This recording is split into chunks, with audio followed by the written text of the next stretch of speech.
Hello everyone, welcome back to Learn It and welcome back to the part 2 of figures of speech. Today let's start with hyperbole. Even though the spelling says hyperbole, it's pronounced as hyperbole. Okay, hyperbole is a form of exaggeration. Everyone has those students and friends in class who says ki I have such a big thing in my house, or this is such a big thing, or whatever. So those all things would be hyperbole. जो बढ़ा चढ़ा के बोलने वाले लोग. It's so fluffy, I'm gonna die. That would be a hyperbole because you cannot die with fluffiness, right? Next is antithesis. Anti means opposite. So we would be using two opposing ideas in this figure of speech. Oxymoron is a similar figure of speech, but we would be studying that next. If I say hope for the best and prepare for the worst, best and worst are two opposites used in a same sentence. This would be antithesis. Oxymoron. Unlike antithesis, which uses the actual opposite words, oxymoron uses opposing ideas or opposing terms. For example, if I say parting is such a sweet sorrow, sorrow could not be sweet, however, we are saying it's a sweet sorrow, that would make it an oxymoron.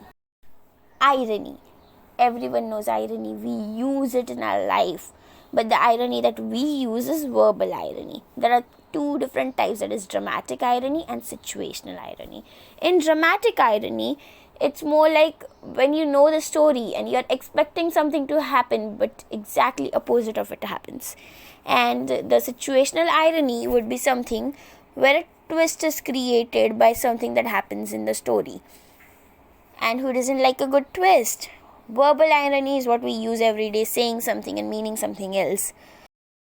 In Snow White and the Seven Dwarfs, everyone in the audience knew that the apple was cursed, and when you see the wicked stepmother giving Snow White the apple, you know what's going to happen, and that's dramatic irony. If you watch the show Friends, Rachel was a waitress in the start, and she was so fed up of being a waitress and serving coffee that she quits, and she's so sure that she would never serve coffee again. She gets a job in a field of her liking, but all she has to do is serve coffee. So that's an irony. In Aladdin, when the character is given opportunity to make 3 wishes, he makes a wish to be a prince and have all the riches in the world, so he could marry Jasmine, the princess. However, his wish turns out to be ironic because the princess does not seem to be in any way attracted to him because of the riches and does not want to marry him. Lastly, in the movie Maleficent, Aurora goes back to find Maleficent, the witch who cursed her when she was born, and she develops a loving relationship with her.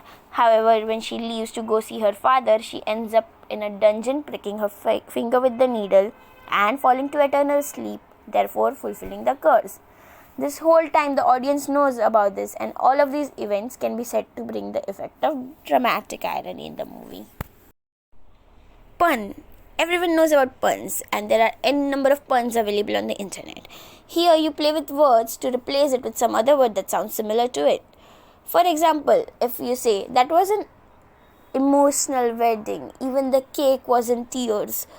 Now the tears is crying wala tears? No, this tears is the cake layered tears. Synecdoche. In synecdoche, we replace a part for the whole or a whole for the part. Metonymy is a similar figure of speech which we will be studying next, but examples for synecdoche would be Jack got some new wheels. So technically what you mean to say is Jack got a new car, not actually the wheels, and hence the wheels are substituting for car. As said earlier, the next one is metonymy. Metonymy is used to form substitute of an idea which is closely related to it. If I say the pen is mightier than a sword, we are not actually talking about the pen and the sword. It's talked about writing and fighting. That's why metonymy. Transferred epithet. Epithet actually means an adjective. Adjective is something that helps the noun. So in transferred epithet, you will be transferring the adjective from one place to another. If I say the teacher pointed an angry finger at the class, the teacher's finger wasn't angry, the teacher was angry, and I transferred the angry from teacher to the finger. That's why it would be a transferred epithet.